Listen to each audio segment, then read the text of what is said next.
अस्सलामुअलैकुम। अॼु असांजो टॉपिक स्टार्ट थींदो disorder of the skeleton. Skeleton जो मतिलबु हूंदो आहे ढांचो। सही आहे। अञा आसान कयूंसि त माना जिस्म जूं हॾियूं जेके बि आहिनि उन जे सिस्टम खे या जेके बि हॾियूं आहिनि उन खे स्केलेटन। डिसऑर्डर माना का बि बीमारी। हाणे इन लफ़्ज़ जो मतिलबु आहे त को बि हिकिड़ो मरीज़ आहे उन जूं निशानियूं ॿिए मरीज़ खां मटियल आहिनि। माना हिकिड़े मरीज़ खे टंग जी हॾी में को बि मसइलो आहे त ऐं ॿिए मरीज़ में बि साॻियो टंग में मसइलो आहे त उन जूं निशानियूं मटियल हूंदियूं। हिकिड़ी डेफिनेशन इहा डिसऑर्डर जी। ॿी डिसऑर्डर जी डेफिनेशन इहा आहे त हिकिड़े मरीज़ जी साॻी बीमारी आहे उन जो इलाजु मुमकिन आहे। सही आहे। इलाजु कयूं पिया उहा बीमारी ख़तमु थी वेंदी। ॿियो मरीज़ आहे बीमारी साॻी आहे इलाजु बि हले पियो पर उन जी बीमारी ख़तमु कान थींदी। इहा बि डिसऑर्डर जो डेफिनेशन आहे। सही आहे। हाणे डिसऑर्डर ऑफ स्केलेटन जो मतिलबु आहे त को बि अहिड़ो मरीज़ जंहिंखे हॾियुनि जो मसइलो थिए त उन खे असां चऊं था डिसऑर्डर ऑफ द स्केलेटन। सही आहे।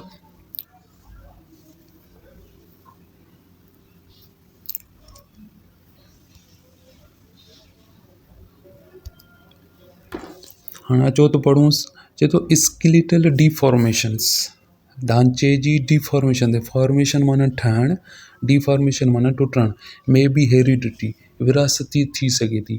माना हॾियुनि जो टुटणु विरासती थी सघे थो। माना जीन्स में मौजूदु थी सघे थो। माना हिते इहा ॻाल्हि बि सही आहे की हद तक पर माना ईअं नेचुरली एतिरो मुमकिन न आहे। छो त तॾहिं हू मे बी लफ़्ज़ लिखियो अथसि माना थी सघे थो। हेरिडिटी माना हिकिड़ो वालदेन आहे उन जी टंग भॼियलु आहे। उन टंग खां पोइ त उन्हनि खे को औलाद थिए थो त औलाद थियण में बि उन ॿार जी टंग भॼियलु हुजे इन खे असां चऊं था हेरिडिटी। सही आहे। हाणे हिते चए थो स्केलेटल डिफॉर्मेशन में बि हेरिडिटी हाँ थी सघे थो पर सिर्फ़ु हॾी जो टुटणु न। अॻिते हू मिसाल ॾिए पियो। पहिरीं मिसाल हू पाण ॾिए पियो।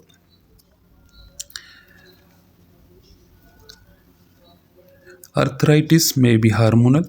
ठीकु आहे। हाणे अर्थराइटिस हार्मोनल थी सघे थो। अर्थराइटिस चाहे इन्फ्लेमेशन ऑफ द जॉइंट माना जेके बि जोड़ आहिनि न उन में मसइलो थी सघे थो त उहा हार्मोनल। हाणे इन में हिकिड़ो मिसाल इहो ॾियां। का बि औरत आहे 40 साल या 45 सालनि खां पोइ उन जा मेंसिस रुकिजी वञनि था जंहिंखे असां बायोलॉजिकली मीनोपाज़ चऊं था। मीनोपाज़ थियण खां पोइ इस्ट्रोजिन हिकिड़ो हार्मोन आहे उहो घटि थिए थो त पोइ उन ई औरत में जॉइंट्स जो या अर्थराइटिस थियणु शुरू थिए थो। हाणे उहो हार्मोनल आहे माना उहो कंहिं औरत खे थिए थो कंहिंखे नथो थिए तॾहिं में बि पियो लिखे माना इहो बि हेरिडिटी आहे। सही आहे। ॿियो मिसाल चए पियो ओस्टियोपोरोसिस। ओस्टियोपोरोसिस ओस्टियो माना बोन इहो लिखोसि। पोरोसिस माना अहिड़ो प्रोसेस हॾी जे अंदरि नंढड़ा नंढड़ा सोराख थियनि। सही उन खे चऊं था ओस्टियोपोरोसिस माना सवलो तव्हां ओस्टियोपोरोसिस खे चई सघो था हॾियूं कमज़ोर आहिनि। चए थो may be due to nutritional deficiency इहा ग़िज़ायत जी घटिताई जे करे थी सघे थो। हाणे इहा कहिड़ी ग़िज़ा हूंदी कैल्शियम जी घटिताई। जॾहिं कैल्शियम असां घटि खाईंदासीं त असांखे ओस्टियोपोरोसिस थींदो या हॾियूं कमज़ोर थींदियूं। हाणे कैल्शियम कंहिं में मौजूदु आहे खीर में मौजूदु आहे। सही आहे। अॻिते अचो। चए थो एग्ज़ाम्पल ओस्टियोमिलेशिया। हाणे उहा ओस्टियोपोरोसिस जे करे कहिड़ियूं बीमारियूं ॿियूं थींदियूं ओस्टियोमिलेशिया। ओस्टियोमिलेशिया हमेशह नंढपिण खां पोइ माना टीनेज या एडल्ट में जॾहिं विटामिन डी जे करे असांजूं हॾियूं कमज़ोर थियनि त उन खे चऊं था ओस्टियोमिलेशिया।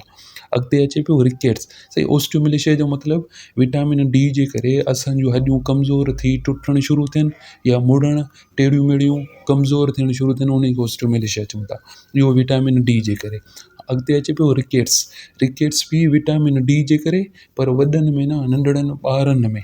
सही आहे। पोइ उन जूं हॾियूं कमज़ोर थी वेंदियूं आहिनि विटामिन डी जे करे उन खे रिकेट्स चवंदा। हिते इहो सुवालु आहे त नंढपिण में या चाइल्डहुड में विटामिन डी जे करे कहिड़ी बीमारी थिए थी ओस्टियोमिलेशिया या रिकेट्स। तव्हां चवंदव रिकेट्स।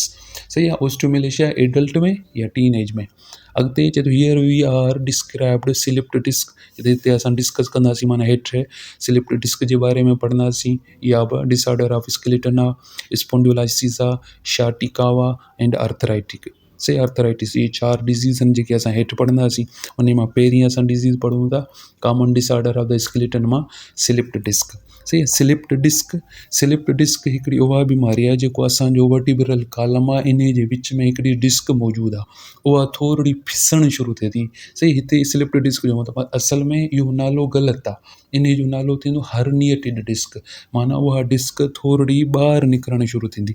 अचो हीअ तस्वीर ॾिसो जेका असांजी ठही पई आहे। सही, वर्टिब्रल कॉलम जी इन जे विच में जेको आहे नॉर्मल डिस्क। सही आहे, वर्टिब्रल कॉलम जे विच में जेको हिकिड़ो मास वांगुरु पयल आहे न, नंढड़ी डिस्क पयल आहे। डिस्क जो मतिलबु तव्हां को बि गोल शइ चई सघो था, उहा मौजूदु आहे। इन में ॿाहिरि निकिरणु शुरू थिए, इन खे असां चवंदा आहियूं स्लिप्ड डिस्क। हाणे स्लिप्ड डिस्क जी सवली सिंधी में माना आहे चेल में सूरु थी वञणु। चेल में एॾो सूरु थी वञे थो त उहो बंदो हली बि कोन थो सघे। ठीकु आहे, हलण में तमामु सिलो सिलो हलंदो ऐं सूरु थींदोसि जॾहिं बि हलंदो, उथंदो वेहंदो, उनखे तमामु तकलीफ़ थींदी। उहो ज़्यादातर सुतल हूंदो आहे या वेठो जेको वेठो हूंदो, पर ज़्यादातर इन खे चेल में सूरु थींदो आहे। माना आमतौर ते असल में बैक पेन जो मतिलबु आहे चेल में सूरु। माना तव्हां बायोलॉजिकली स्टूडेंट थी करे स्लिप्ड डिस्क खे तव्हां चेल सूरु नथा चई सघो। तव्हां छा चवंदो, स्लिप्ड डिस्क जो मतिलबु आहे डिस्क जेका वर्टिब्रल कॉलम में आहे उहा प्रेस थी वई आहे। सही, पढ़ूं था वधीक सम्झ में अची वेंदो। चए थो ईच इंटरवर्टिब्रल डिस्क, चए थो हर इंटरवर्टिब्रल डिस्क। हाणे हिते ॾिसोसि घणियूं डिस्क पयल आहिनि, माना हर में is a cushion like a paid. चए थो हिकिड़े पेड वांगुरु, पेड तव्हां चई सघो था, माना को बि सहारे वांगुरु, जीअं पेपर पेड हूंदो आहे, पेपर हेठां लिखो था पेड, ईअं माना को बि कुशन जो मतिलबु हूंदो आहे विहणे वांगुरु सहारो ॾे।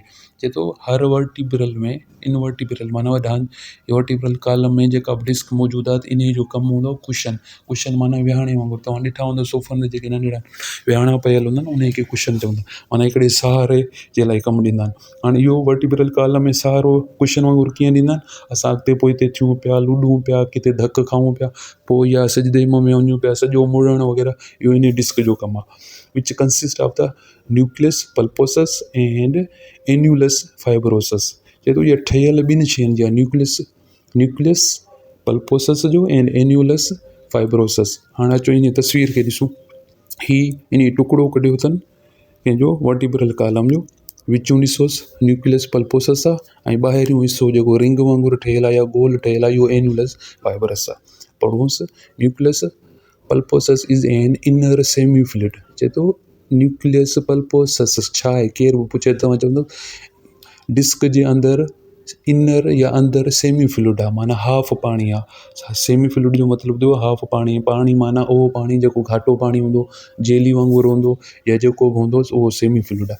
विच act as a rubber ball. चए थो हिकिड़े रबड़ जे बाल वांगुरु कमु करे थो। कीअं, रबड़ बाल खे तव्हां छिको नंढो कयोसि वॾो कयोसि, माना सुकड़ायोसि, माना हिकिड़ो रबड़ जो बाल खणो, तव्हां पंहिंजे हथ में रखो त उनखे ज़ोर ॾींदव त सुकड़िजी वेंदो, वरी छॾींदवसि त वॾो थी वेंदो। चए थो इन ई वांगुरु कमु करे थो, तंहिंजे करे त तव्हां अॻिते पोइते लुॾो पिया, जेको बि थिए पियो, इहो न्यूक्लियस पल्पसस जो कमु आहे। चए थो to give a disc like disc its elasticity and compressibility. तव्हांजी डिस्क खे इलास्टिसिटी माना थोरो फैलणु, कंप्रेसिबिलिटी माना सुकड़णु, माना तव्हां बाल खे ज़ोर ॾियो त नंढड़ो थी वञे थो, कंप्रेस थी वियो, ऐं उनखे छॾियो त वरी थोरो वॾो थिए, छिकिजे, उनखे इलास्टिसिटी। अॻिते इहो त न्यूक्लियस पल्पोसस जो कमु यादि थी वियो। अॻिते annulus fibrosus is the strong outer ring of the fibrocartilage. चए थो इहो हिकिड़ो मज़बूत ॿाहिरीं रिंग फाइब्रो कार्टिलेज जी ठहियलु आहे। कार्टिलेज तव्हांखे ख़बर आहे त नरम हॾी, उनजे बि फाइब्रस मौजूदु आहिनि, माना उहा थोरी स्ट्रॉन्ग आहे कार्टिलेज खां। जीअं कार्टिलेज असांजी कन जी जेका हॾी आहे उहा त नरम आहे, उनखे कन खे लुॾायूं त सॼो वेड़िजी बि वञे थो, पर हीउ थोरो मज़बूत आहे। सही आहे। चए थो इन जो कमु छा आहे, विच होल्ड्स टुगेदर सक्सेसिव वर्टिब्रे। चए थो वर्टिब्रा या वर्टिब्रल कॉलम में जेके बि हॾियूं मौजूदु आहिनि उन्हनि खे होल्ड करे थो, क़ाबू करे थो या रोके थो। हाणे सक्सेसिव जी त माना कामयाबु न आहे।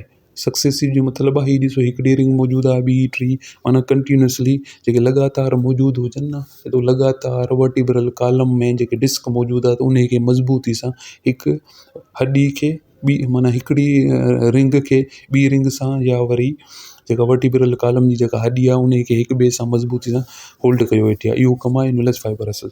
चए थो हाणे डिस्क जो कमु छा आहे, disc act as a shock absorber. चए थो डिस्क जो कमु आहे शॉक माना झटके खे बर्दाश्त करणु। हाणे माना मिसाल जे तौर ते तव्हां हलो पिया त तव्हां की को लोॾो या थेॾो अची वियो त तव्हां किरण खां बची वियो।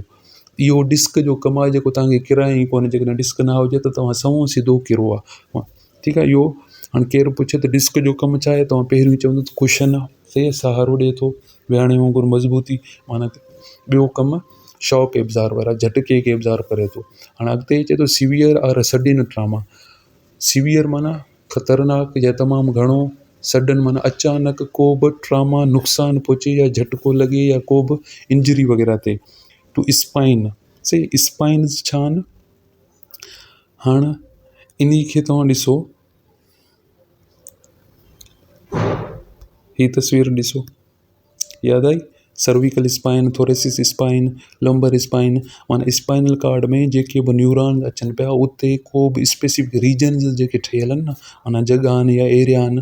हाणे तव्हां हिन खे ॾिसो, मथियूं सर्विकल स्पाइन आहे, हेठूं थोरेसिस स्पाइन आहे। माना इहे जेके एरियाज़ आहिनि न, उन एरियाज़ में को बि ट्रामा अचे, चए थो may result in herniation of one or more disc. हिकु या वधीक डिस्क हर्निएशन थी वेंदी। हर्निएशन जो माना ॿाहिरि निकिरणु शुरू थी वेंदी। सही। हाणे इन तस्वीर खे ॾिसो त इन तस्वीर मां इहा जेका आहे न, माना वर्टिब्रल कॉलम खां थोरो ॿाहिरि निकिरणु शुरू थींदी त इहा हर्निएशन थी वेंदी। हाणे ॿाहिरि निकिती, शॉक एब्ज़ॉर्बर घटिजी वेंदो, तव्हांखे हलण में तकलीफ़ थींदी, सूरु थींदो, माना चेल में तमामु घणो सूरु थी वेंदो। चए थो the herniation disc or slipped disc usually involve the rupture of the annulus fibrosus. चए थो हर्निएटेड डिस्क जो ॿियो नालो छा आहे? Slipped disc. माना स्लिप्ड डिस्क या हर्निएटेड डिस्क ॻाल्हि साॻी आहे। चए थो आमतौर ते शामिल आहे एन्युलस फाइब्रोसस जो रप्चर थियणु। रप्चर जो मतिलबु हूंदो आहे ज़ख़्म पहुचणु, टुटणु, भॼणु। सही, उहो त ॿिया लफ़्ज़ आहिनि, पर माना रप्चर जो मतिलबु हूंदो आहे त आहिस्ते आहिस्ते टुटणु। चए थो फॉलो पहिरीं थींदो एन्युलस फाइब्रोसस। एन्युलस फाइब्रोसस छा आहे? ॿाहिरि वारी रिंग जेका हिन तस्वीर में तव्हां ॾिसो पिया। चए थो फॉलोड बाय, उन खां पोइ छा थींदो? Protrusion of the spongy nucleus pulposus. अंदरि न्यूक्लियस पल्पोसस, सही आहे, प्रोट्रूशन थींदो, माना अॻिते हली वरी इन्ही खे नुक़सानु पहुचाईंदो। पहिरीं कंहिंखे पहुचाईंदो? एन्युलस फाइब्रोसस खे रप्चर कंदो, पोइ वरी न्यूक्लियस पल्पोसस खे अॻिते वधी वरी उन खे नुक़सानु पहुचाईंदो, रप्चर कंदो। If protrusion presses on the spinal cord, चए थो इहो अॻिते वरी वधंदो वधंदो स्पाइनल कॉर्ड ते पहुची वियो। हाणे स्पाइनल कॉर्ड छा आहे? जितां असांजा न्यूरॉन्स वग़ैरह अचनि पिया।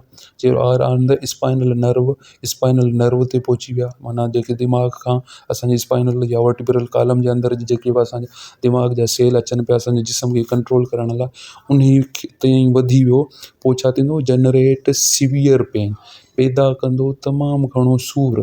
और even destruction of the these nerves structure, जेके उन में दिमाग़ी सेल अचनि पिया उन खे बि डिस्ट्रक्ट कंदो या तबाह या ख़तमु बर्बादु करे छॾींदो। सही आहे। चए थो स्लिप्ड डिस्क इज़ मिसलीडिंग। चए थो स्लिप्ड डिस्क मिसलीडिंग आहे, मतिलबु उन जो नालो मिसनूमर थियल आहे, सही कोन्हे। छो? As it is not the whole disc. चए थो इहा सॼी डिस्क ॿाहिरि स्लिप थोरी निकिरी वेंदी। स्लिप जो मतिलबु आहे पंहिंजी जॻह खां तिरकी ॿी जॻह ते हली वञे, माना हितां तां डिस्क जी ॿाहिरि कोन थी निकिरे। चए थो that sides out of the position, पंहिंजी जॻह तां ॿाहिरि निकिरी अचे। स्लिप्ड डिस्क में थिए थो हर्निएटेड डिस्क, माना हीअ थोरी ॿाहिरि वधणु शुरू करे थी। सही आहे। स्लिप्ड डिस्क जी ॻाल्हि सम्झ में अची वई हूंदी। त हीअ असांजो कुशन जो कमु करे थी, शॉक एब्ज़ॉर्बर जो कमु करे थी। इन में एन्युलस फाइब्रोसस आहे ऐं न्यूक्लियस पल्पोसस आहे। इन जी में जेके असांजा स्पाइनल कॉर्ड आहिनि आहिस्ते आहिस्ते पहिरीं एन्युलस फाइब्रोसस रप्चर थींदो आहे, पोइ न्यूक्लियस पल्पोसस, पोइ स्पाइनल ताईं, माना स्पाइनल कॉर्ड ते थींदो आहे, पोइ असांखे सीवियर पेन वग़ैरह वधीक थियणु शुरू थींदो आहे। सही, अॻिते अचो। चए थो स्पॉन्डिलाइसिस, सही आहे, लोसिस, स्पॉन्डिलोसिस इहा हिकिड़ी ॿी डिज़ीज़ आहे। हाणे ॾिसो इहा स्पॉन्डिलोसिस आहे न, ही स्लिप्ड डिस्क चेहल सूर में, ठीकु आहे। हाणे जेको स्पॉन्डिलाइसिस आहे न, ही कंध वारी हॾी में। हाणे हिते तव्हां ॾिसो, ही जेका आहे असांजी सर्विकल स्पाइन। सर्विकल स्पाइन में को बि नर्व्स डैमेज वग़ैरह थियणु शुरू थियनि था त उन खे असां छा चऊं था? स्पॉन्डिलोसिस। चए थो इट इज़ इमोबिलिटी।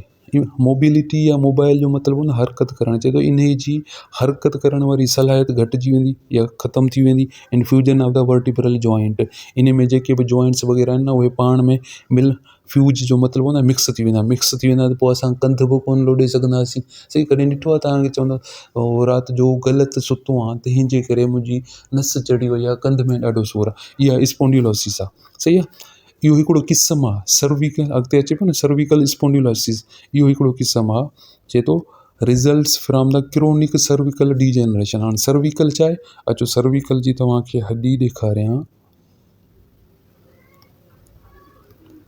सही, इहा अचे पियो न सर्विकल स्पाइन, हिते में को बि डिजेनरेशन थिए, टुटणु शुरू थिए त क्रोनिक माना तमामु घणो डेली तव्हांखे इहो सूरु थिए पियो।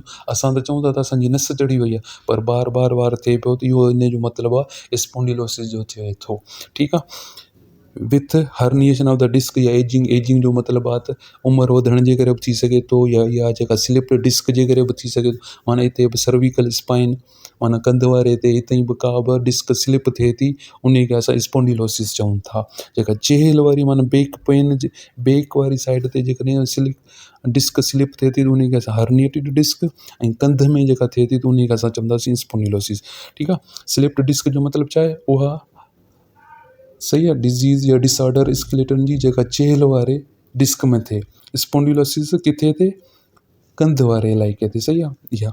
ऐं ॿियो अचे पियो शाटिका। शाटिका छा आहिनि, कुझु नर्व्स आहिनि।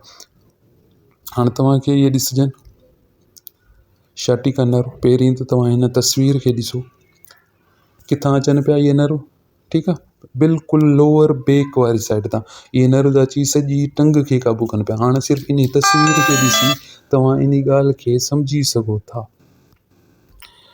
अचोसि, चए थो शाटिका रिफर्स टू पेन। शाटिका जो आहे रिफर्स माना हवाले सां, या शाटिका जो मतिलबु आहे पेन, सूर, वीकनेस, कमज़ोरी, नंबनेस, विसाम और टिंगलिंग। टिंगलिंग जो मतिलबु sensation of the pin like या नीडल लाइक, माना जंहिं तव्हां पेर में या टंग में ॾिसो सुई वांगुरु जेका विसाम थींदी आहिनि उन खे टिंगलिंग चवनि न। इन द लेग चए थो टंग में टिंगलिंग, नबनेस या वीकनेस, पेन, इहे चारई निशानियूं मौजूदु हुजनि कंहिं बि टंग में, साॼी में या खाॿी में, त उन खे असां चऊं था शाटिका। सही आहे। सूर आहे, हलण में सफ़ा कमज़ोरी पई थिए, ऐं विसाम जाम आहे, टिंगलिंग आहे, इहा सभु मौजूदु आहिनि, उन खे असां शाटिका चऊं था। चए थो इट इज़ काज़्ड बाय इंजरी। कंहिं बि इंजरी जे करे, इंजरी जो मतिलबु हूंदो आहे ज़ख़्म, झटको लॻणु, या किथां धकु अचणु, एक्सीडेंट थियणु, कहिड़े बि मसइले जे करे थिए पियो त न उहा इंजरी हूंदी आहे। चए थो or pressure on the sciatic nerve, या शाटिक नर्व जे प्रेशर जे करे सॼो ॾींहुं ऑफिस में वेहण, कंहिं कुर्सी ते वेहण, या हिकिड़ी जॻह ते वेही वेही करे इहा प्रेस थी वेंदी आहे, उन ते प्रेशर वधी वेंदो आहे, त उन जा सिग्नल वग़ैरह न घटि थियण शुरू थींदा आहिनि, पोइ असांखे शाटिका जो पेन थींदो आहे। चए थो कॉमन काज़िज़ ऑफ द शाटिका। शाटिका जा कॉमन सबब या आम सबब कहिड़ा आहिनि। अस्सलामु अलैकुम। अॼु असांजो टॉपिक स्टार्ट थींदो disorder of the skeleton. Skeleton जो मतिलबु हूंदो आहे ढांचो। सही आहे। अञा आसान कयूंसि त माना जिस्म जूं हॾियूं जेके बि आहिनि उन जे सिस्टम खे, या जेके बि हॾियूं आहिनि उन खे स्केलेटन। डिसऑर्डर माना का बि बीमारी। हाणे इन लफ़्ज़